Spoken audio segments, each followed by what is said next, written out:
Hindi na tao mga ito, Ginoong Pangulo. Sila ay mga demonyo na pera-pera lang. Mga kampo ni Satanas na hindi na dapat pamarisan at wala nang nakakapangilabot, nakakagigil, nakakagalit. Lantaran ng pang-aabuso ng mga masamang loob na tila wala nang sinasanto. Mr. President, the recent assassination of Negros Oriental Governor Roel Degamo is truly at the height of atrocity. Masahol pa sa hayop ang paglalapastangan sa ating batas. Sobra na ang pangangamba ng taong bayan. Sa mga sunod-sunod na tila pagdiyos-diyosan ng mga halang na kaluluwang mga kriminal, the brazeness of these attacks is as revolting as it is enraging. Pati mga walang kinalaman na nandoon nang dahil lamang sa ayuda ay walang habas na pinagbabay hanggang sa mamatay walang kalaban-laban. Mga babae, mga bata, matanda. Hindi na tao mga ito, Ginoong Pangulo. Sila ay mga demonyo na pera-pera lang. Mga kampo ni Satanas na hindi na dapat pamarisan at wala ng puwang sa ating lipunan. This is obviously a systematic for-hire attack. Kaya nga ang mas malalim na katanungan, sino ba ang nasa likod ng krimen na ito? Men are but small fishes. Ang kailangan nating tugisin ay ang mga masters. So to speak, we already have the bullets that kill. But these bullets will not discharge by themselves without those who aim them at the target and cause them to be fired. Sila ang mga duwag na nagtatago sa likod ng armas at pera. Silang nakaupo ng matiwasay habang dumadanak ang dugo sa walang saysay nilang demonstrasyon na huwad na kapangyarihan. We call on our law enforcement authorities to exact accountability. Tugisin, panagutin at turuan ng leksyon na kailanman hindi nila malilimutan. Hasain ang pangil ng batas upang sagpangin ang mga kampo ng kasamaan na yan. Mr. President, this is as much as a protest against the monstrosity of these despicable criminals as it is a call to action. While the efforts of the PNP and the authorities are making headway in showing we are in charge, there is still much to be done. Kailangan tuloy-tuloy niyong ipakita na you are still in control of the situation.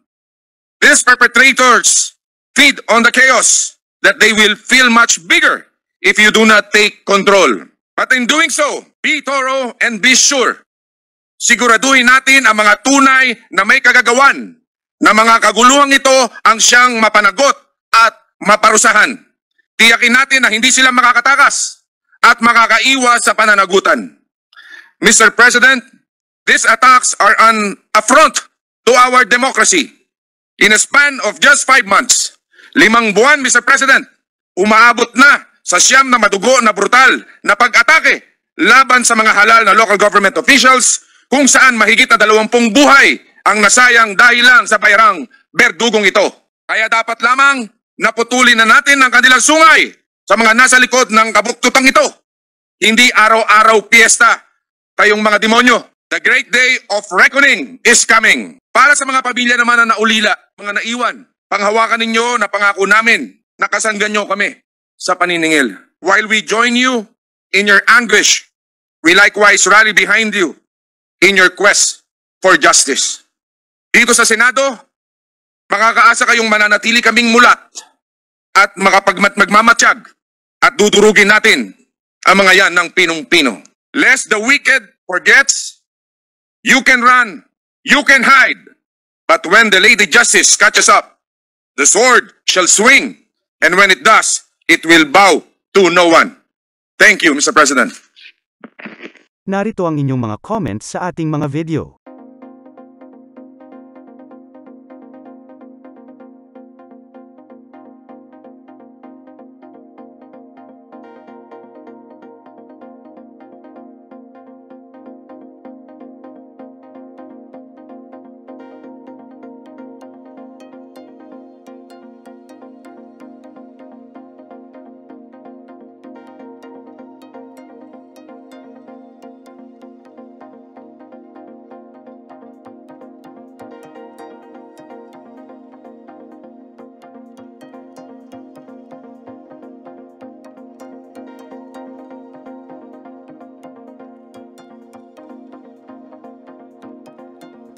Lahat po ng Newsflash video ay makikita sa aking Newsflash playlist.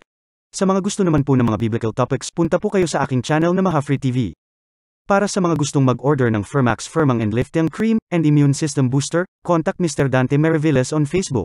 Cell phone number 090865535757.